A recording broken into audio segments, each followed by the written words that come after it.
the variance will swing back the other way. The next thing we know, we're playing trash to try to beat his trash. Hey,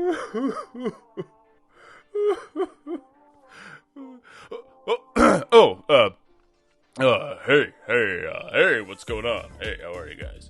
Why am I crying into my microphone? Number one, got some trades that did not go our way. We're going to talk about that real quick. Number two, just got back from Austin, and I want to tell you about that trip. I got a poker vlog I'm working on that I can't wait to share with you, but you'll get an interesting hand today. Little sneak preview. I met somebody cool while I was down there in Austin. Want to tell you about that.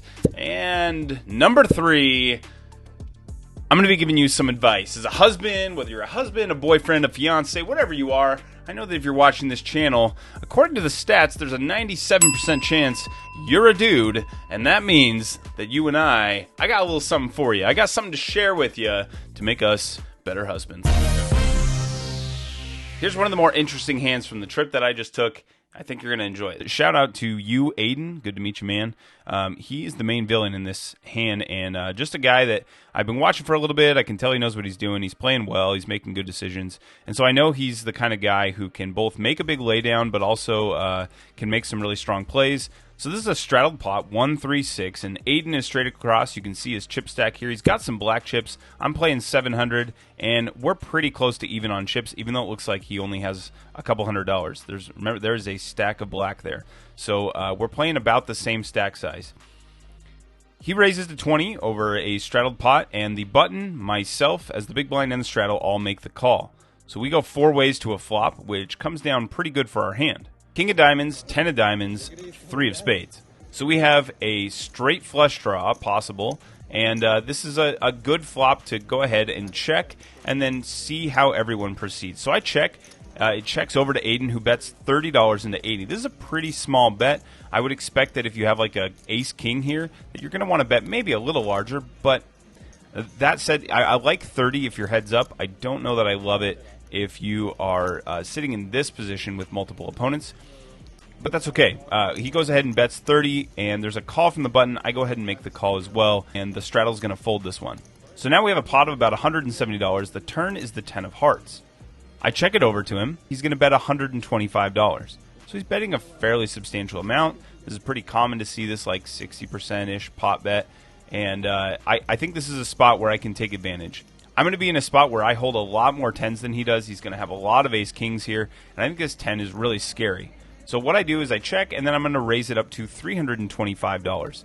Now, when I make this raise to $325, it's basically like a no-brainer. I'm showing the leverage of the stack here, where I'm putting in $325. I've already put in 50, so I put in over half my stack, and my stack-to-pot ratio is a no-brainer jam with all my value hands here on the river. So I'm really threatening my entire stack when I raise to $325.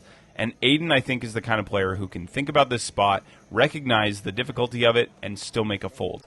He thinks about this one for not too long before deciding, hey, this is too much, I don't want to get involved here. I'm going to go ahead and let this one go. Aiden, thanks for the interesting hand. Shout out to you, sir. It was fun playing with you. You love your wife, and because you love her, you choose to show interest in the things that she enjoys. When she chooses to watch a garbage show like Downton Abbey to unwind, you sit by her side and try to show interest. But after only a few minutes of watching, you feel that uncontrollable urge to make fun of the show that she loves or lose interest and tune out. Well, that has all changed thanks to Husband Helper. Husband Helper is a revolutionary new product that replaces the boring dialogue of your wife's favorite show with conversation that you find interesting. Simply turn on the Husband Helper headphones and watch as the show becomes way more engaging. Choose from a variety of popular topics, including poker strategy. So I'm in the small blind with ace-king offsuit, and I decide to 3-bet, very large, over the button opener. Sir. Yes. Have you ever considered just flatting your ace-king there? Flatting can disguise the strength of your hand. I say, disguise it? Yes, sir. Ooh, very exciting. Tell us more about your out-of-position strategy. Football! Is it true what they say? I believe so, my lord. I'm afraid Daniel Jones has torn his ACL completely. I understand that the doctors have confirmed it. You mean he is out for the season? God help the poor Giants fans. Another season is lost. And how to properly cook a steak. Are you looking forward to our steak dinner tonight? Last time we prepared steaks, they were very dry. Yes? The final sear was too long. What?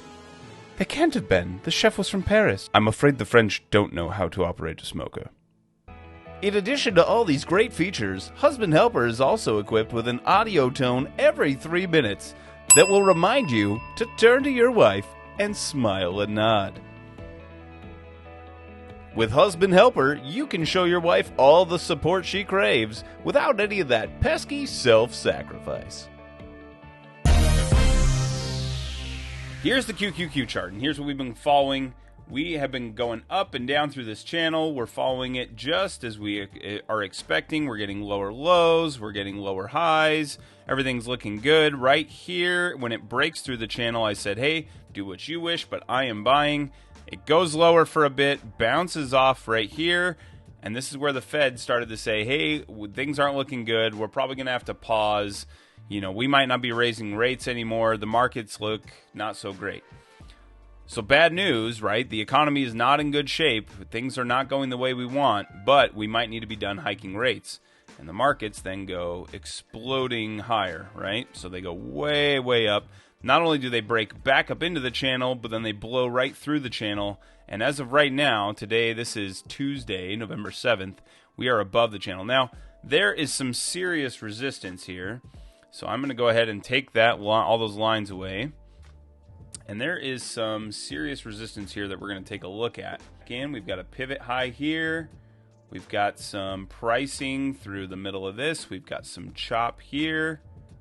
And another pivot high right here. So we have a lot of interaction with this level, and we're touching it today. Not only that, but we are pretty extended. We have 7 days in a row of up.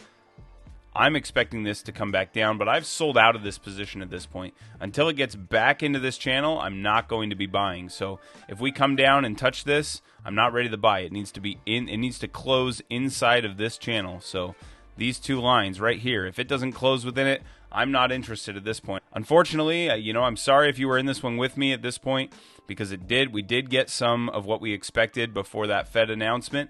And now that the Fed announcement is in, everyone thinks like, oh, the economy's crumbling. Great news, everyone. The economy is falling apart. Let's buy stocks. Let me show you another trade that I'm in right now.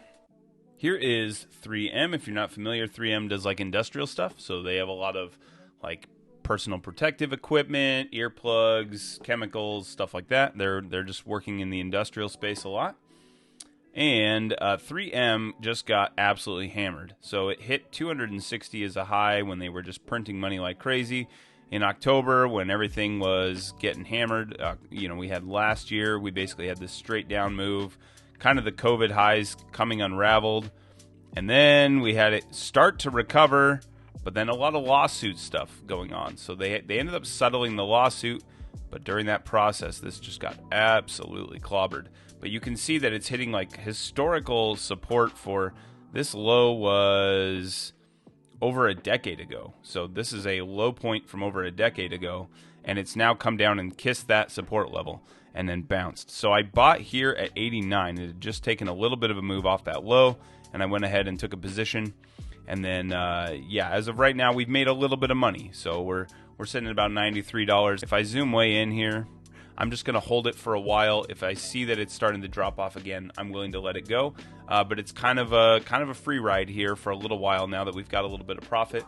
And it's one that I'm willing to hold on to for, I think we'll see a little bit more of a bounce off this level, but we'll see what happens. All right, so the account is now up to $9,773. And we had this little bit of a bump where it's interesting. The markets were going up so much that even though I was losing on that QQQ trade, the SQQQ, I was actually getting paid so much by the positions that I hold, all my dividend payers, and the ones I'm just not getting rid of. There was so much gain coming back there that I actually came out ahead for the first couple of days of that trade. And now over the last 2 days, Really, I've been waiting for it to reverse, and it hasn't, so I've been getting kind of kicked in the teeth. Ended up selling out of that position today. Today's the 7th, so ended up having to close that position out, and we got above key resistance there, and I said, okay, I can't do this anymore. I can't hold on anymore. If it comes back into the channel, I'll buy back in, but in that process, we gave some back. So got very close, $9,910, ended up dropping back down to $9,773, and that's where we're sitting right now. I'm not going to tell you the bankroll results from this trip yet because there's a good vlog coming out. I got a couple of episodes that are in the process, and I don't want to spoil what's coming next. So I'm not going to tell you what happened there, but just know that those are coming soon. And after the episodes are out, I'll make sure I give you a bankroll update.